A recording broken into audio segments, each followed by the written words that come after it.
Hello and welcome to the Saturday chat with me, Big Scott 35. Uh, talk about this is when I usually talk about my habits, what I'm changing, how I'm collecting, how my week was, how our week was here on the channel. Um, had an okay week. I picked up a few cards, got a great care package. Can't wait to share with y'all on Wednesday. From Eastern Connecticut Sport Cards, Mike Fabian, just an awesome fella. I'm really lucky guy to meet him through my friends, man, and an OG on this in this community. Really glad to meet him and be friends with him and talk to him almost on a daily basis. So in our group chat, so I got some SGC cards graded, a few that I'll be selling, a few that'll be going in my PC. More on that in a minute. My friends reached out and they want to do another rather large CGC order. So that'll probably be roughly 50 cards, which is large for me. So that would be non-sport for the most part. I think there is some sport cards going to be mixed in from one of the guys, which is fine. Let's see. So yeah, I mean, just had another good week of selling on sport lots, and it's not a money thing for me. It's unloading cards, just getting out to people that want them. So I have to list them, and the key on that on sport lots when you're listing, if you're a seller, is quantity and price. So you have to probably be a little bit more aggressive on the sales side to unload stuff on that site. And then you want the quantity, so when they come to you, they see something they like, then they check out your store. You want stuff on there that people want. So I tend to put a lot of inserts, colored cards, stuff like this, where somebody's working on a complete set, or or just a reseller wanting to put it in their box, or put it in these resale bags, whatever they're called, which has been going on forever. It's not like it's a new thing. I don't know why everybody is think it's the way people are acting and questioning it. It's like it's a new thing. It's been going on for as long as I can remember. Let's see what else. For me, it's a quantity. I told Mike, I think in the last 2 or 3 weeks, I've done well over 600 cards. So that for me, I have, I don't know, how many boxes? 30, 32 count, 3,200 count. And I only got them. And I told you I'm listing them up in alphabetical order. And I just started listing H's. So, if you are on there, you will. I'm getting to the Harpers. I'll probably contact my Philly friends first before I list those. That's where I'm at right now. It's just, listing. I work, I come home, I list cards till 5 o'clock ish, fix me some dinner, and then I'll play some games. Then I'm always got a baseball game. I don't have one on now. Mets are coming on here in a little while. Can't wait. We won our home opener yesterday. Our bats, we got key hits at key times. I'm just going to leave it at that. And it's not like we were not going to cover off the ball.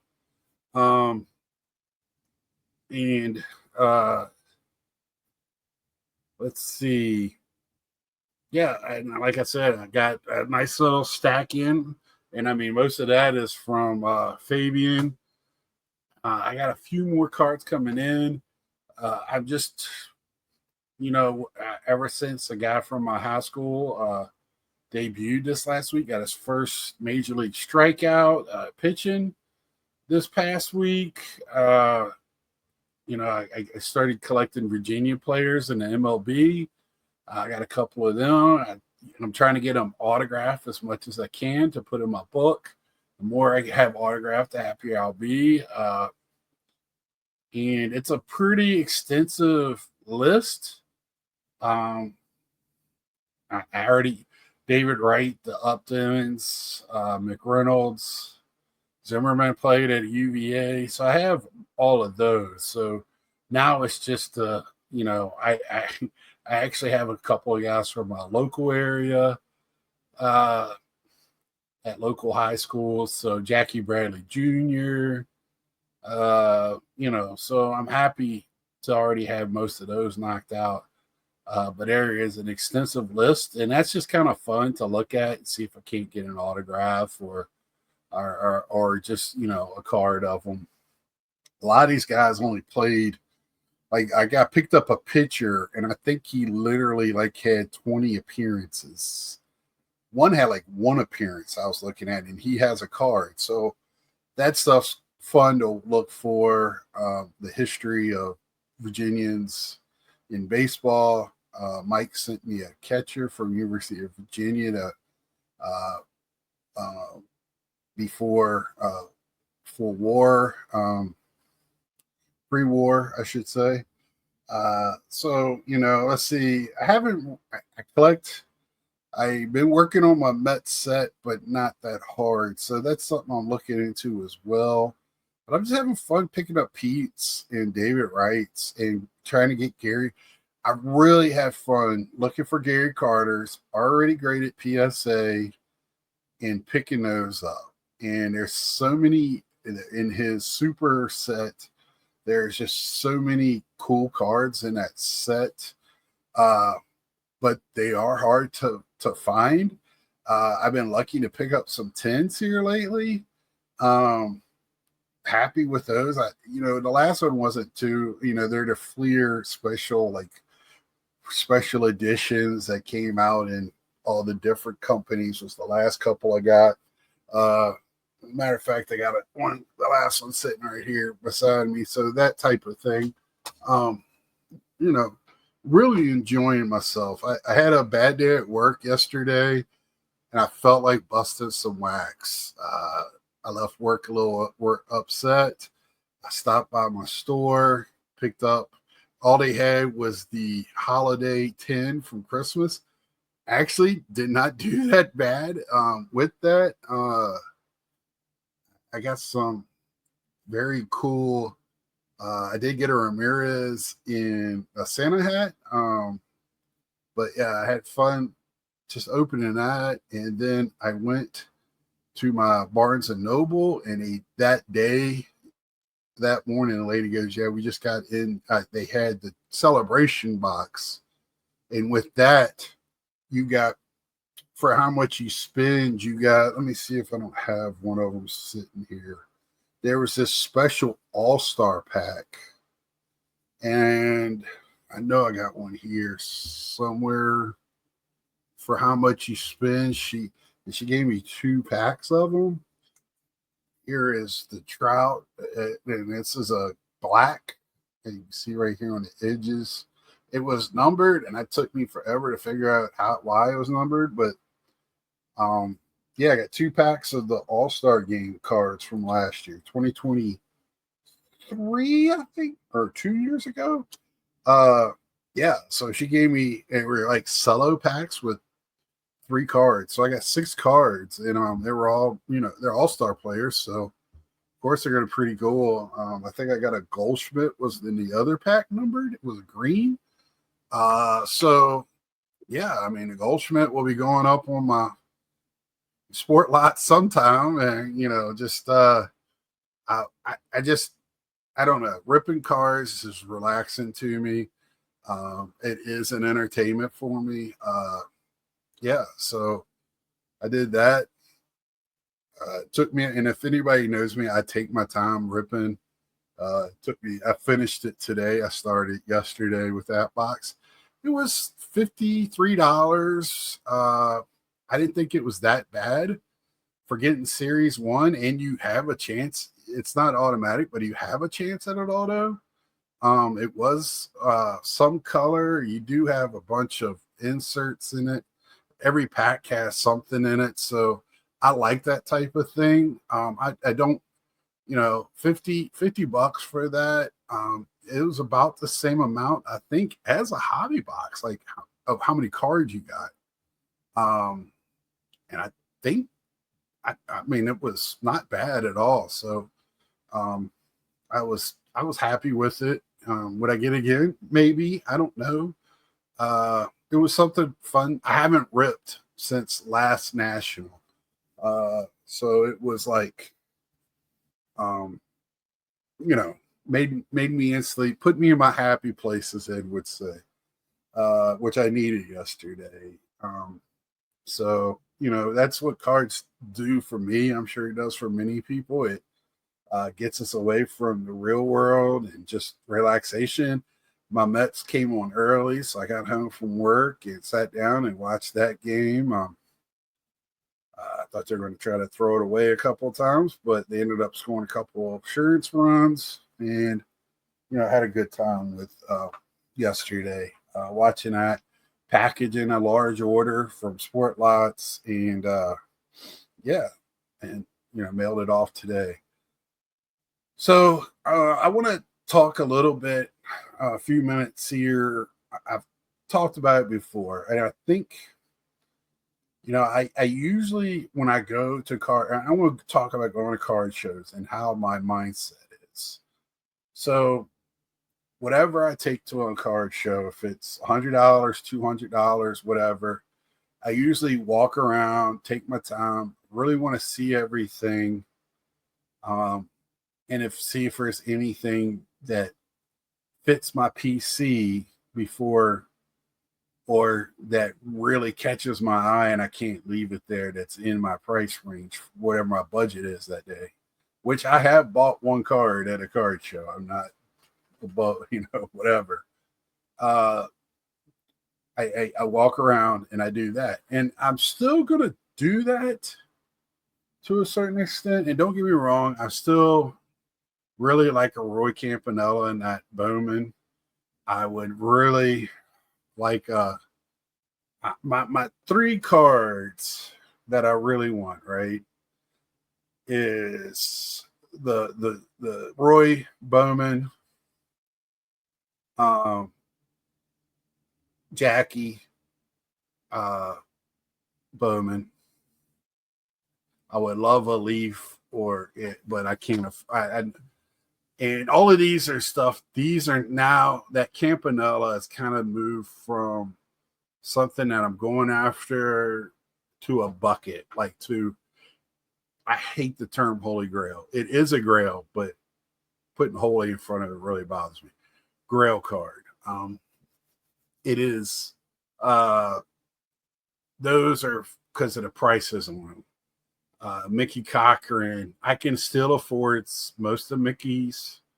I still would like an early Yogi playing days. I still want to pick up some of his, which are in my affordable range, but I don't want to put them in front of cards that really make me happy picking up. I had so much fun at the Philly show. Yeah, pick up a Mickey Cochran, loved it. Got a great price on it. It made me feel really good when I show it to B Roth, and B Roth's like, "Yeah, I would have bought it for that," because he knows that if you're in for selling, that would be a card you let it sit, marinate for half a year, and you'll probably get a pretty good return on it. For me, I thought I got it at a good price to put into my collection. At what the going rate, and I really believe I'm starting to be, and don't anyone out there to tell Ed I said this. I am starting to believe some of the things he's saying, like selling at card shows. people are getting a better price, but yet coming down their price because you don't have to pay the fees, the taxes, worried about the government. It's cash. So I'm telling you, if you're new and you're watching this, please carry cash. It is scary to carry it. I understand that. But if you can and you feel comfortable doing it, because a lot of them are taking Venmo and PayPal. Just be careful when you're doing that stuff, especially if you're on a open Wi-Fi or some of those places like that. Just because my dad just got hacked. Somebody at work on our work stuff got hacked again. There's always people. My phone has been nonstop calling with scammers. I don't know what's going on, but just to throw that out there, y'all be careful with yourselves out there. The more you know. But anyway, I know carrying cash can be scary, but if you could do it, do it. I know if you're making big purchases, you probably don't want to carry that much cash, and making transfers, however you do it, is probably the best way. But, but man, going for Pete's and David Wrights and autos of guys that I didn't have autos of like little known Mets players or Virginia players, really looking for that, and not feeling, if I make a big purchase, like, if I go out, I feel like if I go and make a couple $1,000 purchases are not making me as happy as buying $100 purchase or $5 purchase. Because yes, as much as I want that card on my list in my brain, that card is not in. To some people are like, you're crazy. Mickey Cochran or Roy Campanella, it's got to be ahead of some random, Pete Alonso or David Wright insert, or,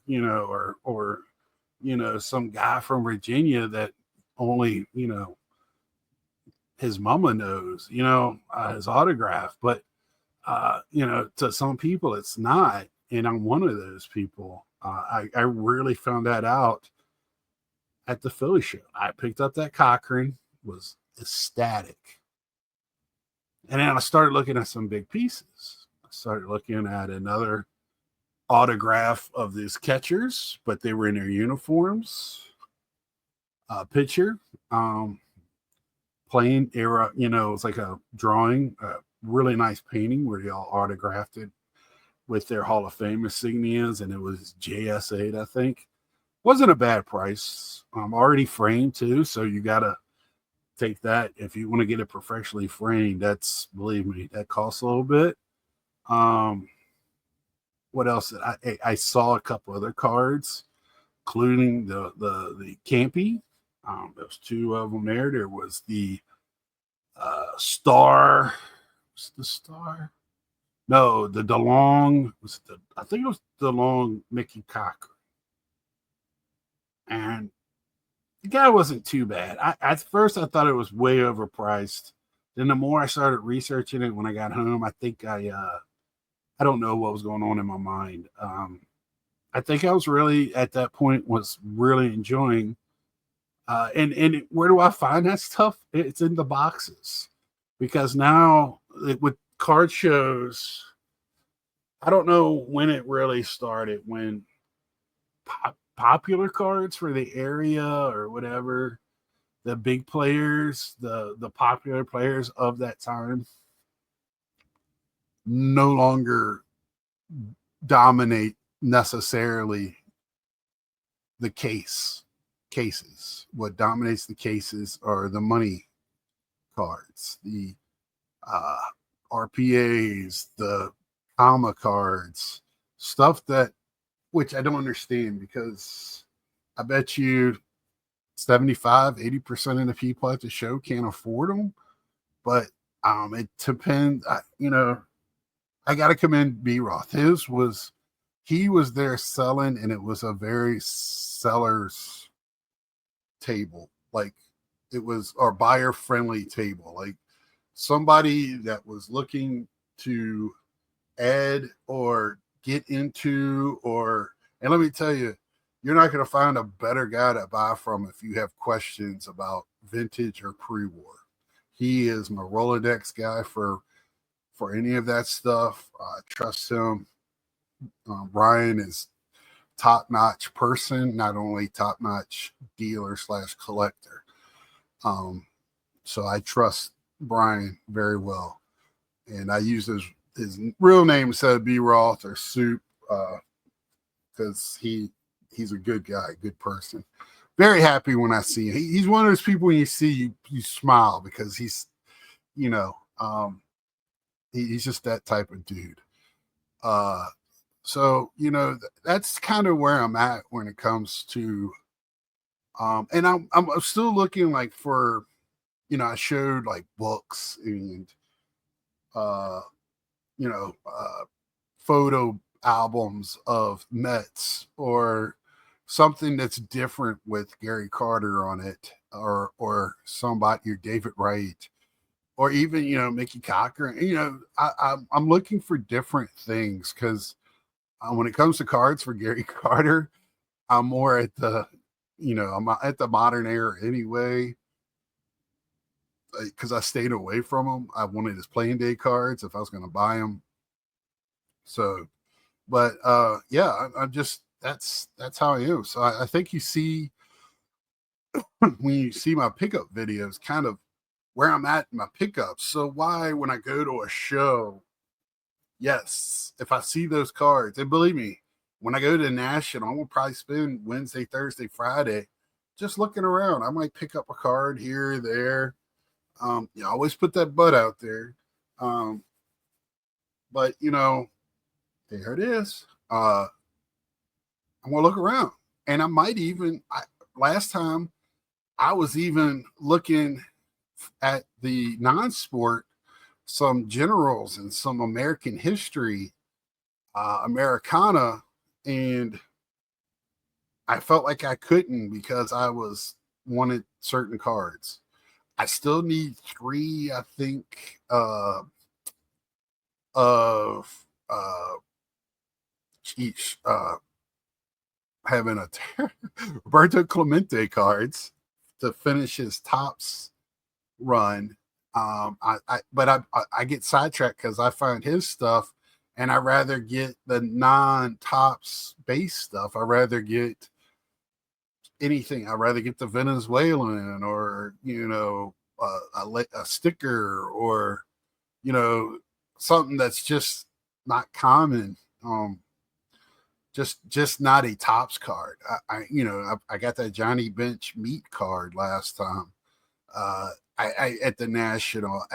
I'm tending to go that route, finding different things. Thanks Rick and Mangini for putting me on that path a little bit by just watching their stuff, but also Mike. I'm going to say it, Mike. Oh, don't tell him. Don't you dare let him know. It's fun going with him and looking at that type of stuff, because he finds that stuff at shows, and I'm so into the cards that I never really looked at that stuff before. I considered it junky type, because most of those dealers just have it thrown out there. And now I'm starting to dig through that stuff, and I've really picked up some stuff that's really that Virginians.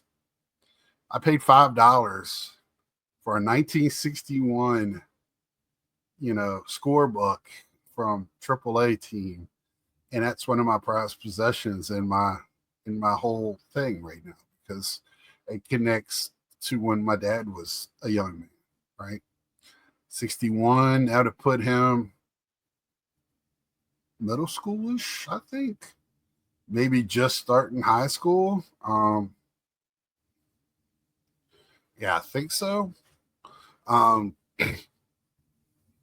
so yeah, so you know, that's kind of where I'm at with that, and just, you know, I've been talking more and more about that when I'm showing stuff, because when I go to shows, I feel like I need to explain why am I buying this when I've been talking about getting vintage and pre-war. I'm still looking at that. I still like it, and if I see something and I could afford it, um, I gotta say one thing. I always talk about uh, buying on a budget. Still there, but some things happened this past week that's really helped me with that. But I'm not going to change my buying habits. I've told y'all that before. I don't care if I win a lottery.